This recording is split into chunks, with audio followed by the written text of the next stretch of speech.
C'est une longue histoire. C'est une histoire qui démarre milieu des années 90, fin des années 90, et c'est en fait tout un quartier qui se mobilise. Et ils font ça de façon assez créative et intelligente, puisque d'emblée ils se disent on va essayer de mobiliser les gens autour d'un projet collectif très participatif, et ils mettent sur pied un festival qui s'appelle le festival Amalia.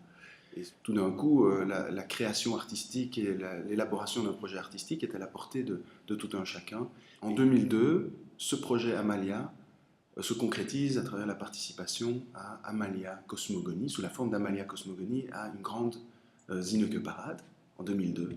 Et ça, c'est vraiment un truc énorme parce que tout d'un coup, ça prend une autre dimension, ça dépasse le cadre du quartier. Et l'idée, après, c'est que bon, c'était un événement, tous les gens après la Zinneke, le lendemain, ils sont repartis chez eux et puis c'était terminé, quoi. Et on s'est dit, bah, il faut sortir de cette logique juste de l'événement, même s'il était formidable, et essayer de pérenniser quelque chose. Et c'est de là qu'est née Amalia, Maison de la Création.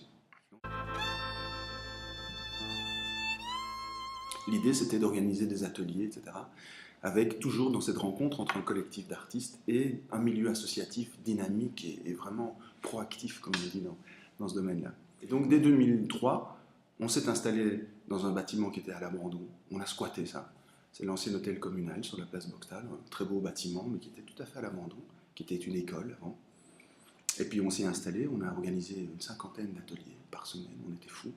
On faisait un triptyque tous les mercredis soirs, donc triptyque rencontre avec les habitants, spectacle gratuit, tout ça, on était fous. On dormait sur place, avec une énergie de dingue, mais on était très heureux de voir que tout ça prenait forme et se construisait. Le partenaire était vraiment à l'écoute aussi, le partenaire politique. Et donc on s'est dit, bah oui, il faut garantir l'emploi aussi, c'est pas évident de recommencer chaque année avec plein d'incertitudes. Et donc on a déposé un dossier de demande de reconnaissance comme centre culturel et nous avons été reconnus le 1er juillet 2004. Je pense qu'on peut dire qu'on a réussi à vraiment faire le lien entre ce que le décret prévoit et l'âme de notre projet, les spécificités un peu particulières de ce que nous sommes ici en tant que centre culturel. Comme je disais tout à l'heure, nous sommes nés dans l'ancien hôtel communal. La ville a décidé de procéder à la rénovation complète de ce bâtiment. Dans cette rénovation, nous sommes hébergés dans l'ancienne gare de Laken, ce beau bâtiment où nous sommes ici, qui est plus petit bien sûr, moins d'espace, mais qui permet de faire beaucoup de choses quand même, avec une belle proximité avec la rue, avec le quartier. Mais ça veut dire que la plupart des espaces sont polyvalents. Mon bureau devient une salle pour faire du chant, il y a de la musique, du théâtre, etc. Ça tourne tout le temps. J'adore que la maison de la création soit une vraie maison où les artistes peuvent habiter. L'accès à tout un chacun aux outils de création artistique et donc être relié à son propre potentiel de création. Retrouver sa créativité, inventer son propre langage, le reconnaître et puis voir comment ça peut s'articuler dans des démarches collectives dans ces échanges-là. Alors ça, c'est un grand idéal, évidemment, c'est pas évident du tout.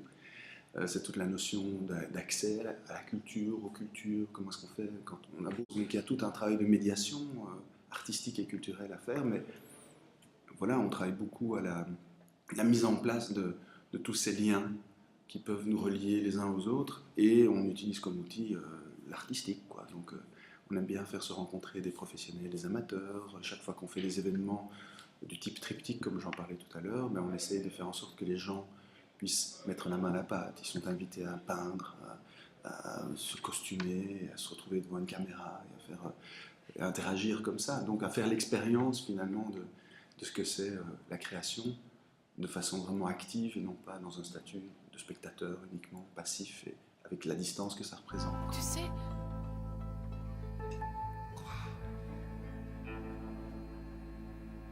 j'ai quelque chose à te raconter. Il y a beaucoup de... Moi j'aime bien parler de famille et de public. Donc il n'y a pas le public, il y a vraiment une série de publics différents. Et donc ce qui est clair, c'est que la grosse difficulté, c'est de mélanger ces publics. Et c'est notre enjeu à nous. C'est vraiment ce qu'on essaye de faire. C'est-à-dire que les personnes âgées puissent être confrontées à une bande de jeunes qui font du hip-hop et qui travaillent leur truc, etc., qui font ça vraiment sérieusement et qui s'y impliquent.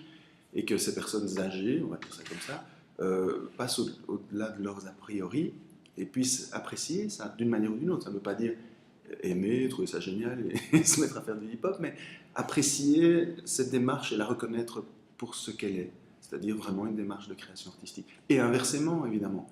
Et donc là, on a beaucoup d'exemples de tentatives, de mise en place de ce type de rencontres qui se sont révélées fructueuses. Quand tu...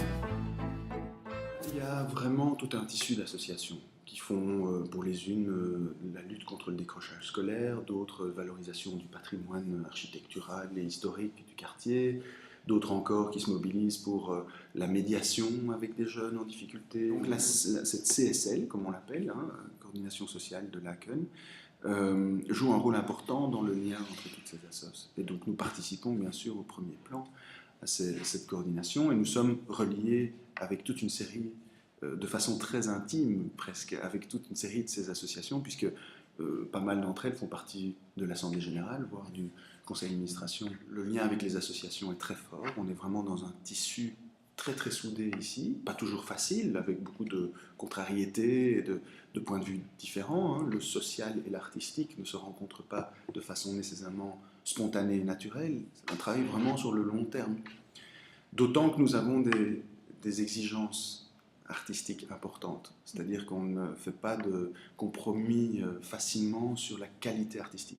Dans tes bras, serre-moi très fort, c'est un amour qui peut pas durer.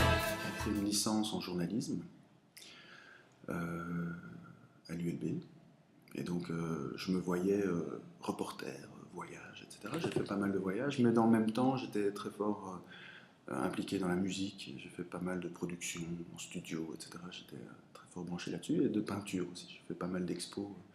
Après, donc, j'ai voyagé, j'ai dû faire mon service civil parce que j'étais objecteur de conscience, et donc j'ai fait ça au centre audiovisuel de l'ULB. Là, j'ai appris aussi plein de choses. J'ai fait beaucoup de voyages et tout ça. Je me suis passionné pour les musiques du monde.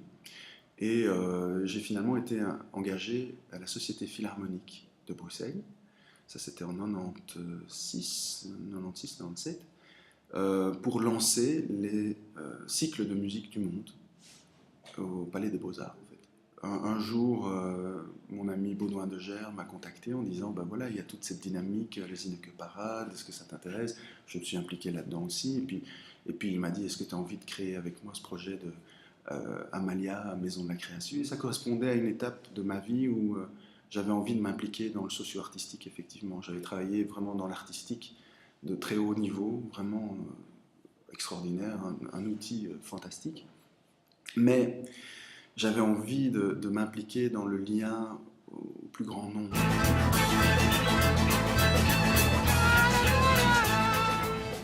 On travaille toujours dans cette approche de proximité, vraiment la grande proximité. En même temps, je veux toujours mettre en évidence le lien à la planète entière, au monde entier.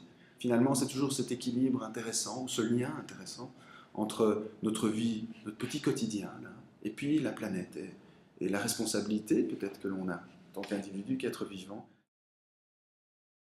Il y a un gros travail de renforcement de l'équipe aussi. On est quand même toujours une équipe assez petite par rapport à tout ce territoire, à la fois artistique et territoire réel de quartier, etc., que l'on doit couvrir, entre guillemets, que l'on doit intéresser, avec lequel on souhaite travailler.